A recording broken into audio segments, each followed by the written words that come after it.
Sampurasun Barai Cakra. Sebelum dongengnya dimulai, jangan lupa subscribe, tekan tombol lonceng, terus ditunggu juga nih like dan komen ya.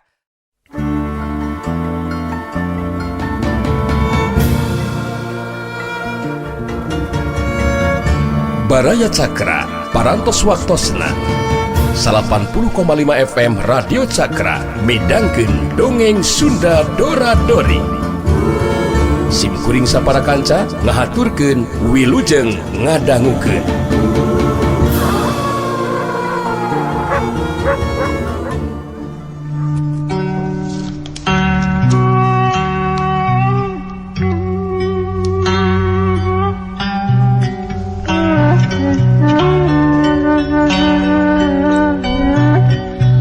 Dharma bakti jalu salaku jalma hirup teu bisa lepas tina kewajibanana.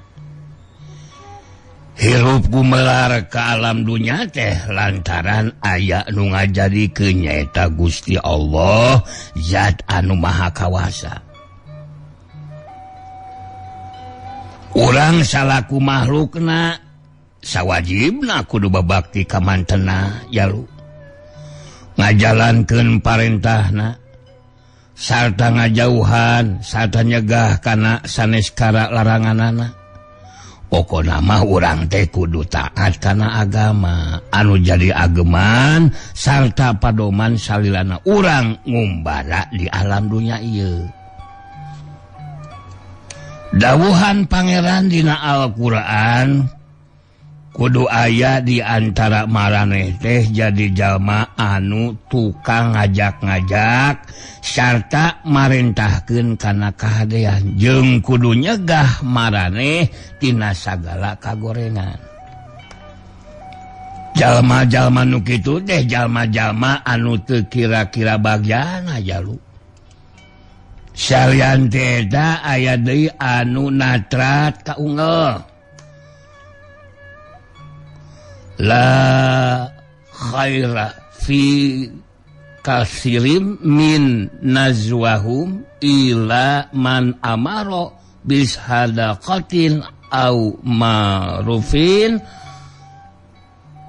au islamin bainan nas wa may yaf'al zalika ligo amadotilah fa saufa nutihil azro azim. Da kurang lebih nak itu jalu hambura bisi aya nu salah mahrodna. Anu pihartieunana teh eueuh naon teh eueuh kaluasa dina hiji obrolan atawa riungan. Kajaba dina eta obrolan teh aya jalma anu ngajak sodakoh, ngajak kana kahadean jeung anu ngakurkeun anu keur pacengkadan atawa paseaan. Di antara papada manusia jeung sing saha bae ngalakukeun saperti kitu kalawan miharap kariduan Allah, mangka jaga ku kami baris dibere ganjaran anu kacida gedena. Salian teh eta urang teh kudu babakti ka indung bapa. Sasat indung bapa teh kudu jadi marga lantaran pangna urang bisa gumelar ka alam dunya jalu. Teu kurang Gusti Allah tos marentahkeun anu natrat dina dawuhanana. Ulah nyarembah maraneh salian ka Gusti Allah jeung kudu hade maraneh kanu jadi indung bapa. Tuh eces jentre kumaha pentingna urang ngamalkeun birrul walidain anu diterangkeun dina salah sahiji hadis anu unggalna. Anak anu doraka ka indung bapa atawa ka salah sahijina ku Gusti Allah teh sawarga diharamkeun pikeun manehna. Sagala amal-amal bakal ditolak sarta manehna bakal narima panglaknat anu pohara. Tah ieu jaluk sok sanajan urang getol salat, sok sanajan urang getol puasa, sok sanajan urang sok barang bere kanulian tapi goreng jeung nu jadi kolot komo lamun nepikan nyeri hate sigana kalakuan atawa nu dipilampah ku urang teh ditolak ku Maha Kawasa. Ridha Allah dina ridho orang tua jalu nya kitu tah jalu nana. Pentingna urang kudu babakti ka indung bapa teh jalu. Sabab jalma anu doraka ka indung bapa mah hirupna teh moal jamuga. Sok sanajan ceuk panenjok lahiriah mah hirupna sugi. Harta pangabogana bro di juru bro di panto. Tapi yakin hirupna jauh tina katenangan sarta kaberkahan. Sungun aya deui jalu urang oge kudu babakti ka bangsa jeung nagara lantaran ngabela bangsa katut lemah cai eta teh kaasup jihad oge jalu sungun micinta ka lemah cai teh kaasup iman ka pangeran hubul waton minal iman. Salian tieta urang teh kudu welas asih ka sasama minangka babakti ka papada manusia ku jalan tulung tinulungan cu. Payeuk leungeun silih belaan dina ngajalankeun bebeneran saluyu jeung dabuhanana pangeran. Marane kudu silih tulungan dina usaha babakti sarta takwa ka pangeran. Teu meunang silih tulungan dina jalan nyieun dosa atawa mumusuhan. Hanu pangahina urang teh kudu babakti ka diri pribadi. Nyaeta salilana kudu cager bager jalu sumuhun. Bager dina harti jujur sarta bener lantaran geus bisa dipasikeun.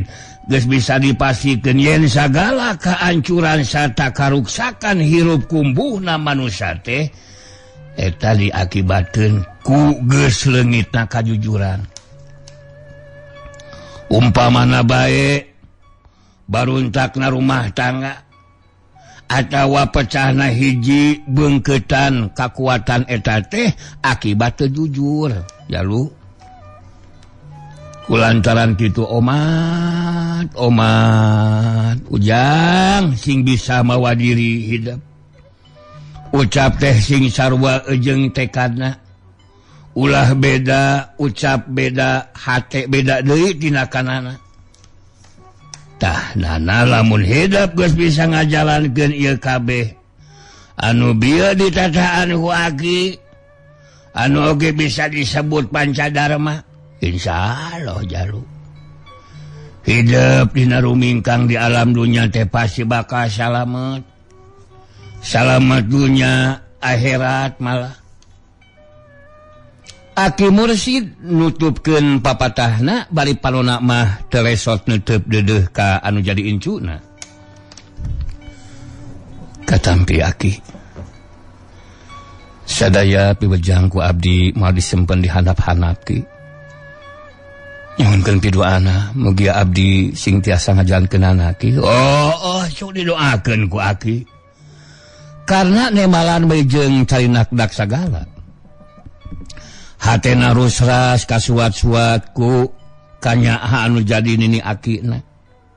Mideudeuh jeung miheman teh geus teu bisa diukur ku saur dipaparah ku carita. Hese pisan ngagamarkeunana.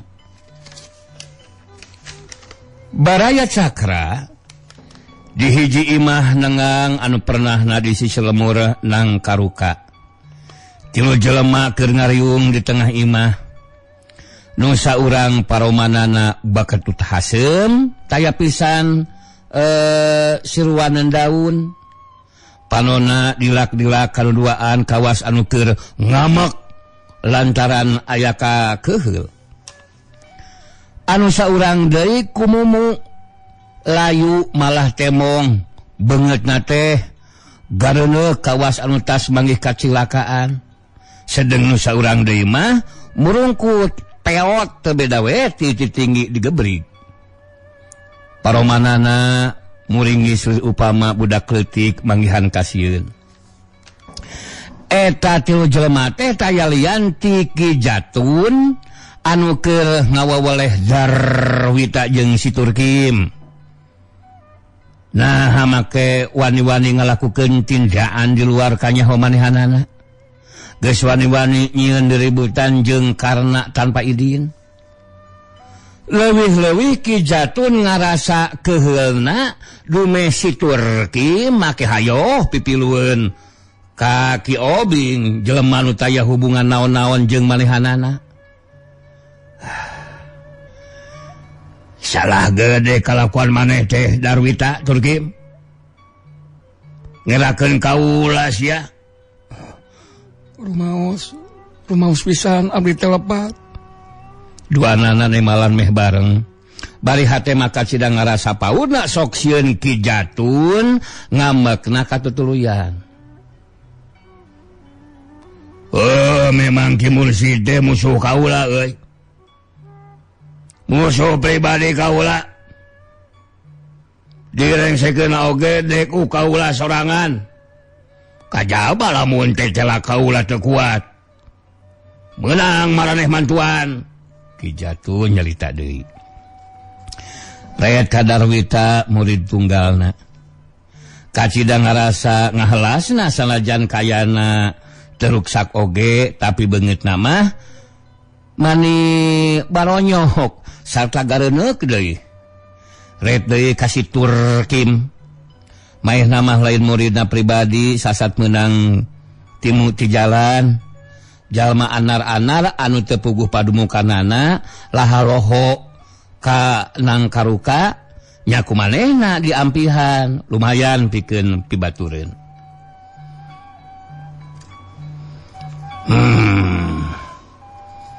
Tetela ari kitu mah Ki Mursid teh beuki kolot kalaka beuki maju tingkat pangabisana euy. Kurang kumaha si Darwita. Manehna teh beunang disebutkeun geus cukup nampa pangawasa sarta ilmu penemu ti aing. Tapi buktina ngalaman ngalakon bisa diragrakeun ku si karena anu tangtu pangabisana teh meunang ngajar sarta meunang ngawarah anu jadi yakina. Mursid sanajan bener andika teh pinter luhur ilmu panemu paribasa tapi ngukir langit kawasa ngareka mega tapi kaula moal mundur sanajan satujang beas tetep kaula bakal ngayakeun balitungan jeung Andika. Tunggu sia Mursid Andika ulah ngeunah-ngeunah sia kitu gerentes hatena Ki Jatun anu tekedah bari palona rutret ka anu duaan. Namun Pak Guru sikana ayeuna tos janten musuh abdi moal jengjen hate Pak Guru taca panasaran upami abdi tacan males ka nyari ka manehanana. Darwita bari neuteup kanu jadi guruna saolah-olah ngajug-jugan kumaha sikap sarta pamadaganna Ki Jatun. Ieu pisan Darwita anu teu dipikahayang ku kaula oge. Tadi nama kaula teh moal mamawa ngarembet kanu sajen euy. Urusan jeung Ki Mursid eta urusan dari kaula. Tapi ayeuna mah da geus kieu jadina euy. Asana teh kaula kurang bijaksana lamun seug ngahulag ka maneh pikeun mulangkeun ka nyeri ka anjeunna anu ayeuna geus jadi musuh maneh. Teu naon Darwita.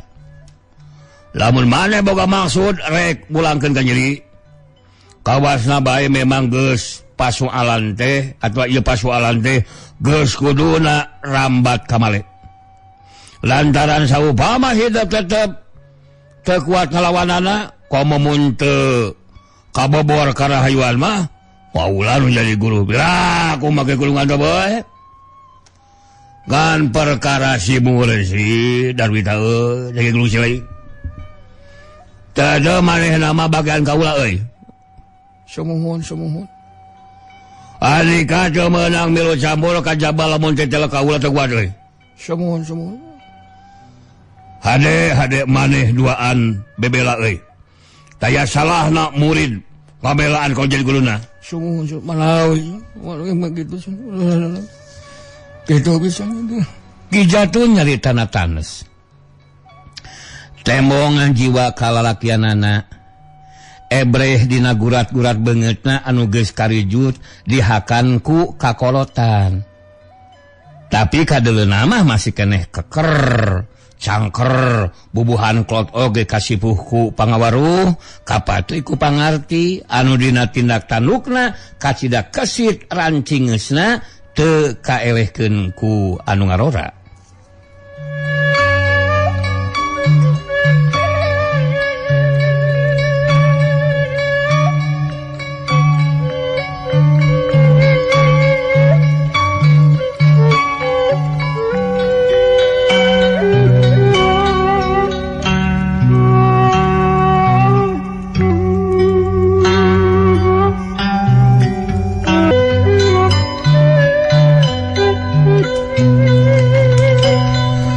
Baraya Cakra tekarasa berang geus kalindih ku peuting. Ngaran-ngaran di pilemuran anu jauh ti kota, ti pusat karamean jeung kariweuhan. Barang repeuting teh kaayaan estuning poek merdong sarta comrek ti iseun anu kadenge teh iwati sora marga satwa di jero leuweung we. Ngan bebuhan harita teh tanggal ninggang di wawalasan. Bentang-bentang baranang sarta bulan geus mimiti tembong. Sanajan teh saperti teu beurang oge tapi caangna mah lumayan. Moal matak ngatog lah lamun seug lumaku lantaran tincakeun teh ebreh katempo. Juringkang aya anu kaluar ti lemureuh Cihike korebat lumampahna siga anu teu napak bakat tingku gancang-gancangna anu saterusna eta jeureum teh ngablesat teu beda we ti anu marengan angin peuting anu ngahiliwir. Korebat lumakuna ngajugjug lemur pademukalna Aki Mursid. Tayalian manehanna teh kijatun nu dina peuting ieu aya maksud anu mandiri nyaeta pikeun nepungan Aki Mursid pikeun ngayakeun balitungan. Anjog kahareupeun imah Aki Mursid. Manehna ngaraneg ngajengjen bari neuteup imah anu kayana geus cakueum poek taya sinar-sinar caangna damar. Tandaning pangeusina geus sarare. Katayeup manehna leumpang lalaunan ngadeuketan golodog. He gegerowan sorana lilih tapi lantaran kayaan keur kacida jemplingna sorana mani nong toreng kadenge ka jero imah. Mursid. Ieu kaula datang Mursid. Wayahna gerah hudang Mursid. Papa ge kaula rek lagi hutang ye.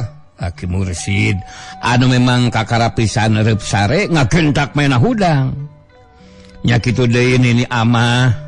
Aya naon cenah eta teh sakit. Nini amah jeung karena geus ting kuniang kageingkeun ku anu gegerowan.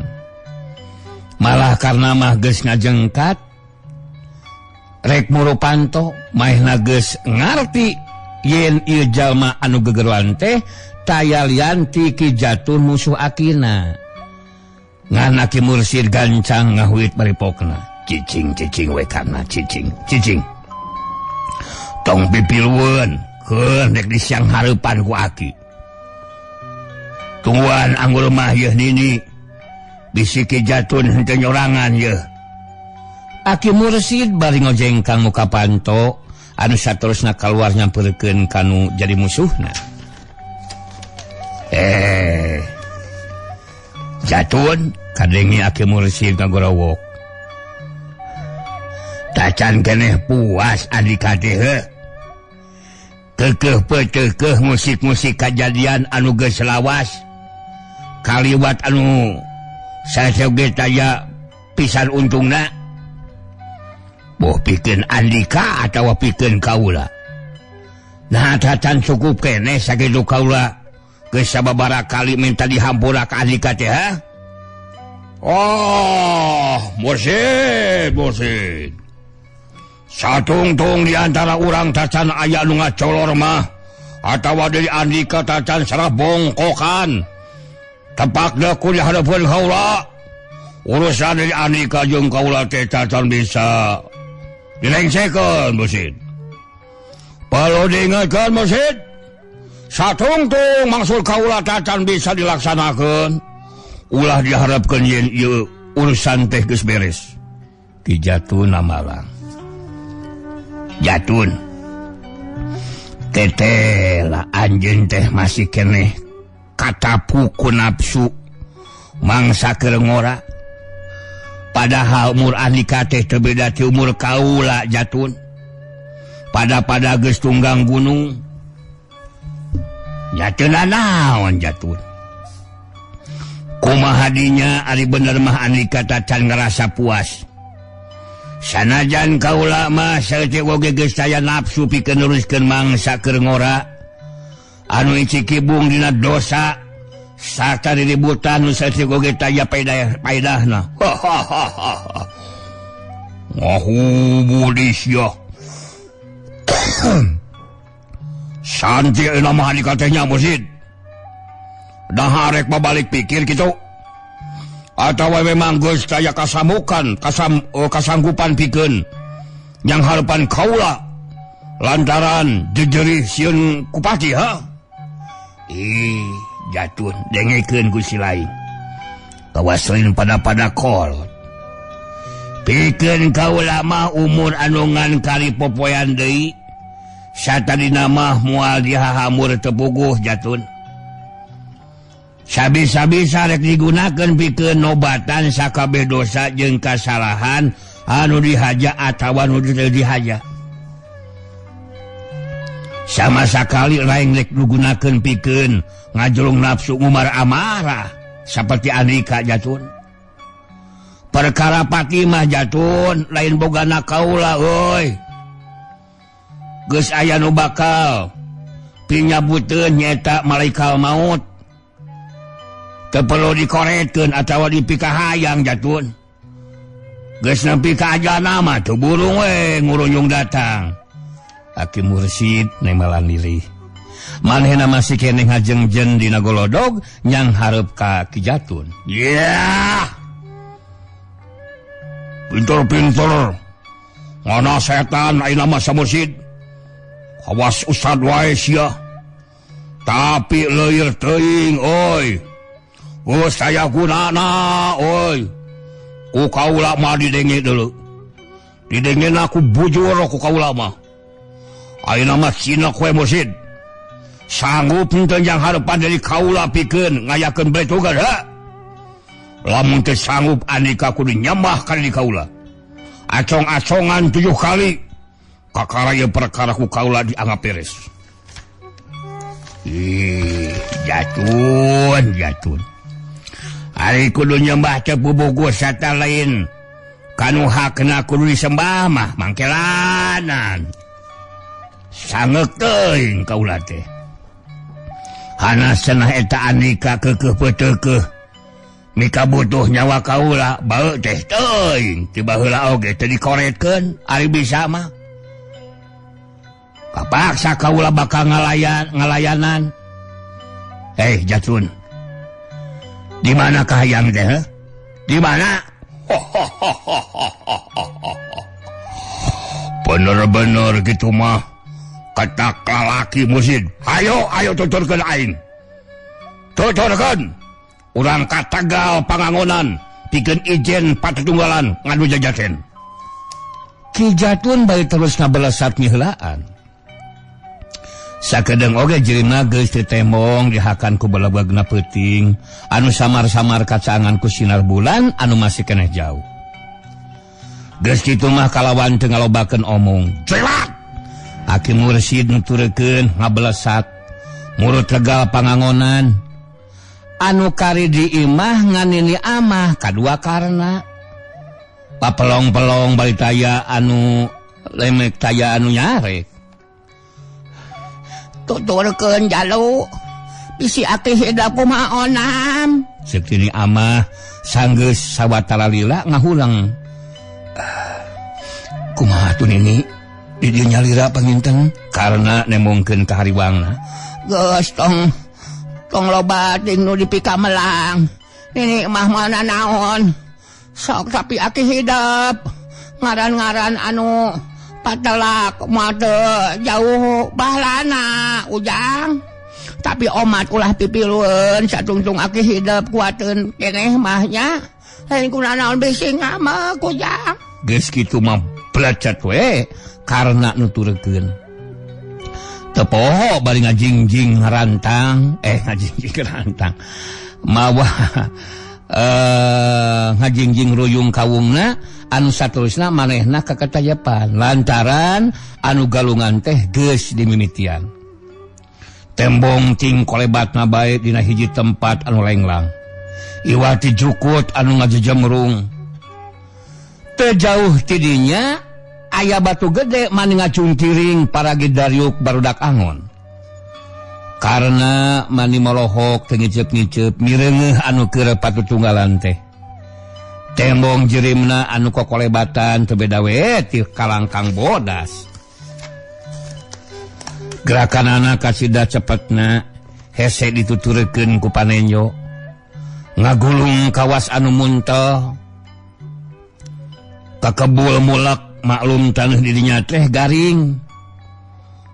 Bubuk-bubuk anu masih ngaguruntul ting pletak raceng kana batu dipirig ku sora anu ting saluit akibat ting belesurna jurus-jurus sarta tenggelan-tenggelan anu geus tangtu hebatna. Mireungeuh hiji kajadian anu memang nakakarapisan kadeuleu. Sarta anu memang kasida hebatna. Karena mani ngadadak badana asa ngariut meotan. Geus tangtu hal ieu teh ku manehna mah moal bisa dilakukeun. Geus teu we dina hatena yen ieu dua manusia anu keur begalan pati teh pasti lain jalma jore-jore. Pasti ieu teh tokoh-tokoh angkatan kolot anu memang hese pitandingeunana. Bekilila tarasaan panon karna asa beki burem nyaksian galunganana ieu dua jago kolot.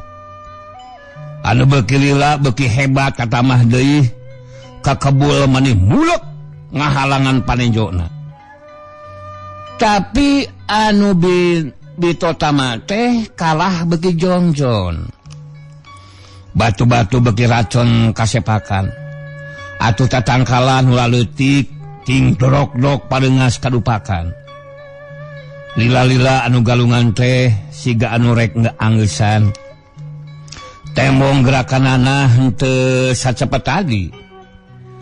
Tapi barang kukalna ditelek-telek si horeng duanana oge geus ngarobah tata cara bitotamana. Sanajan bener katempona siga anu ayem tapi jurus-jurus nama tetep memang rupa hiji bahaya pikeun masing-masing anu jai lawan. Sajabana pinuh ku gerak-gerak tipu teh oge kaampuhanana geus teu perlu disangsikeun deui. Tetep mangrupa ancaman-ancaman anu matak mateni. Samaran-samaran angina ngoyageun dahan-dahan saliara anu ngagigidig di sakeuling eta tempat nu dipake galungan. Sabotayaan keur kitu. Badan Ki Jatun kalawan kacidat cepetna ujug-ujug melasat kaluhur bari dibarengan kunya kakak anu kadengena ku kana mah teu wudu matak ngadatangkeun ting saliakna bulu-bulu pundu. ngawilbid asa nganelan tembus kana hatena ting sariak ting sarablak pangaruh oyagna jajantung anu ngageder lantaran sora ngakakna Ki Jatun teh teu beda we ti sora hantu mun geus mah manehna ngalaman ngadenge moal teu kitu kadengena.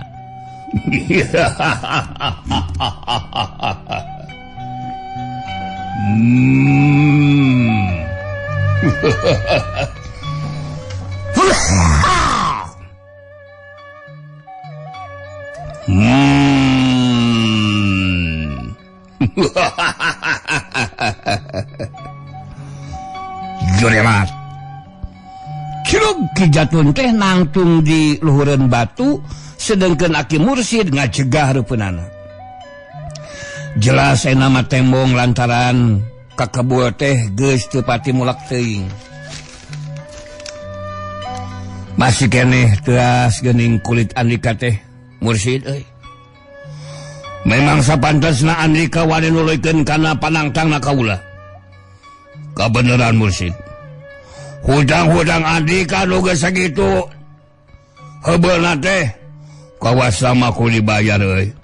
Ki Jatunya kakak dina luhureun batu. Jelas ucap-ucapanana pinuh ku daya panantang sarta panghina kanu jadi lawana.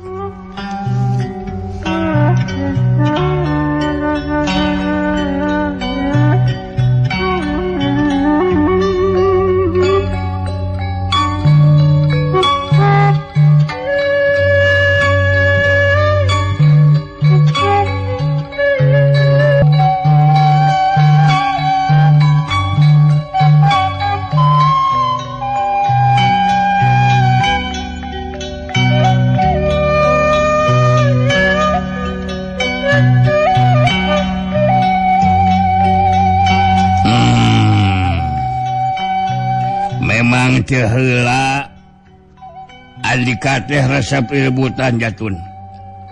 Resep mamelkeun pangabisa. Nah di dunya ieu teh dikira taya nu bisa naningan kana pangabisa Andika. Geus tetela Andika teh lain sakai 2 kali. Henteu mampu ngalawan kaula. Tapi masih keneh kitu geuning sifat dir ujub takabur teh. Teu daek leungit-leungit tina badan Andika Jatun. Nah iraha atuh Andika rek babalik pikir teh heuh. Aki Mursid males ngagorawok ti handap. Lain waktuna khutbah ayeuna mah Mursid. Aya geus waktuna naon?